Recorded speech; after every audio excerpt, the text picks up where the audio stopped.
I need you to hold your hand. This one isn't, yeah, there we go. That one wasn't getting the light. And you got the light there very nicely. Oh, okay. Wow. People are interesting stuff, you know. Or so I think. Yeah, absolutely. Good. Okay, your name, please. Susan? Susan, I get to use my pen.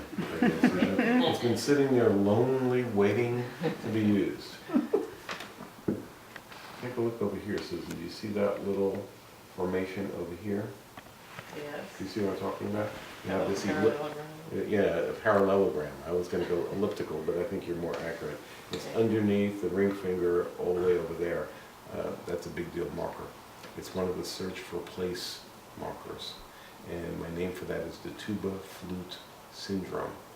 And should I play the tuba? Should I play the flute? I love the tuba, but the flute is so much more spiritual. But the tuba was, and it's your brain going around in circles, trying to decide what path to follow, how to be the creative me, what form of expression would be right, what should be my path. It does not tell me whether you solve that dilemma or not, but I know that's a big deal marker when I find it, and it's on my list of red flag markers. When you see this, vault it to the front, because if the person cannot solve this dilemma, answer this question, the rest of the information in the hand stays back. It's as if your path has several gates on it, and blocking each gate is some guy with a turban and hands like this, and like Mr. Clean, you know, Mr. Clean, yeah. And you arrive, and you put your hand on the biometric reader. As it says, it knows your fingerprints.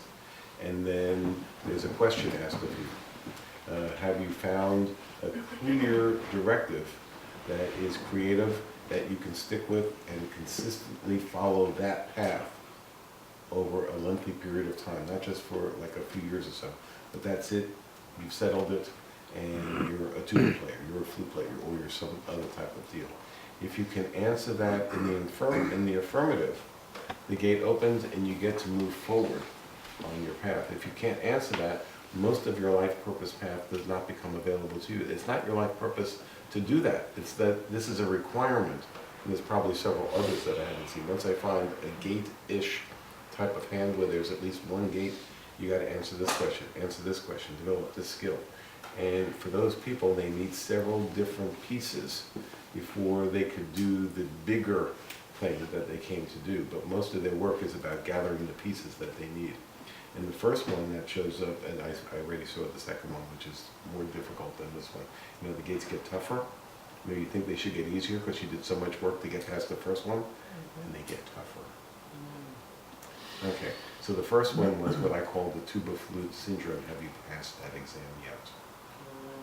I think so. Okay, well, do you have a place that if needs be, you can hang out there indefinitely and find to be there with your life?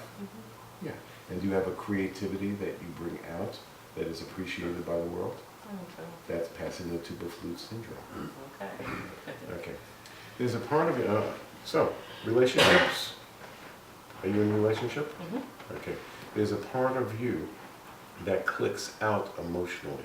You have like a short circuit thing. At various moments you're not there. And like, it could last who knows how many seconds before it's like you're back in again. It's as if you leave your emotional body for certain numbers of seconds at a time. Do you know this about you? In effect, your system goes numb for a period of time. And at your worst, you wouldn't know that you did it, and you wouldn't be able to respond effectively to the emotional environment that you're in, depending upon the type of partner that you have. You said you're in a relationship? Partner A demands you to come back. Remember when I talked to Richard? Well, I didn't talk to the whole group, but if you heard, I talked to him about getting red wine on his white dinner jacket. He's on a first date with Sally. If he's emotionally not present, she might not be able to follow all the things that he can think of, but she knows when she's not being paid attention to. Right? Okay, so you might not have white jackets, and you might not have a partner who's inclined to do that. Richard would get a partner like that. You might not. But then you'd have two people in a relationship, at least for a period of time, just reading their own newspapers. Mhm. And it would be your job to be able to monitor your emotional presence so that when you need like a respite, you need a sanctuary, you need to like click out. Uh-huh. You know, it's been discussed, it's arranged, you do it in a way that doesn't cause a dilemma.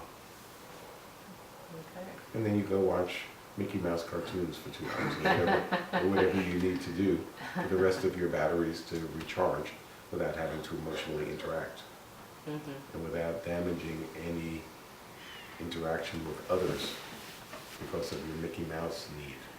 Yeah. Okay. So that's two, those are not easy gates, those two, are they? No. No, and I bet if I look around, I would expect 3. Not because of anything I saw in your hand, just by my experience. 3 seems to, the gate builders like 3 of them. They, you know, same price as 2.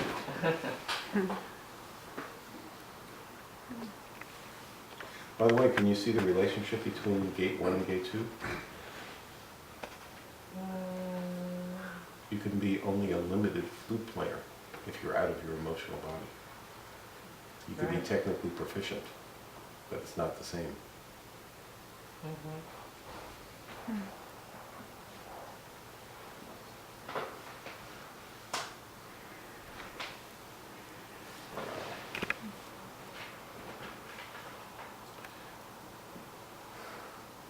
Okay. Yeah.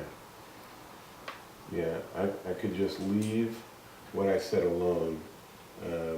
And what I was talking about the life purpose from what I'm seeing here. And that's probably going to do better than anything else I could say anyway, what preceded by looking at your fingerprints.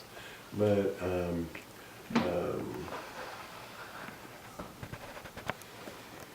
yeah, let me just ask. So you can pour your heart into what you're doing. You could be a heartfelt practitioner of whatever you're up to in whatever like activity realm you're up to.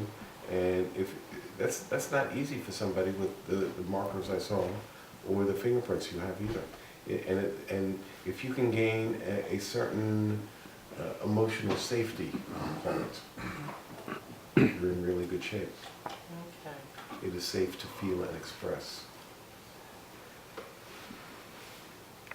It is safe to feel and express. It is safe to feel and express. It is safe to feel and express.